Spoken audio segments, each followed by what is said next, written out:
মেয়েদের হলে হচ্ছে খতমে তারাবি পড়ানো হচ্ছে, ইমাম সাহেব আছে এবং আমাদের যেটা আগে কখনো হয়নি, আমাদের হলগুলোতে এখন আজান হচ্ছে, ইশার আজানটা হচ্ছে, মেয়েরা ইশার আজান শুনতে পাচ্ছে, যেটা আমাদের গত 100 বছরে আর কখনো ইতিহাসে আমাদের মেয়েদের হলে আজান হয়নি।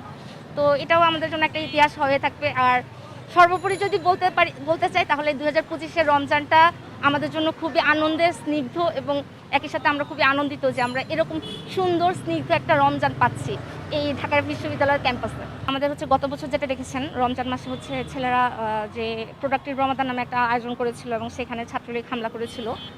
এছাড়াও গত 2024-এ হচ্ছে একটা প্রোগ্রাম ছিল, গণ ইফতারের আয়োজন ছিল, সেখানেও বাধা দিয়েছে।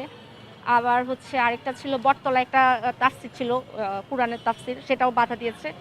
আমার কাছে মনে হয় যে যে জিনিসগুলোকে বাধা দেওয়া হয়েছিল এই জিনিসগুলো আসলে স্কুলিংয়ের মতো ছড়িয়ে পড়েছে। মানুষ এগুলোকেই আসলে এখন প্রতিবাদের ভাষা হিসেবে ব্যবহার করছে। এগুলোকে তারা মানে স্বৈরাচারী শাসককে দেখাতে চাচ্ছে যে আমরা এগুলো সবই এখন করতে পারছি, আমাদের দেশ এখন স্বাধীন হয়ে গেছে।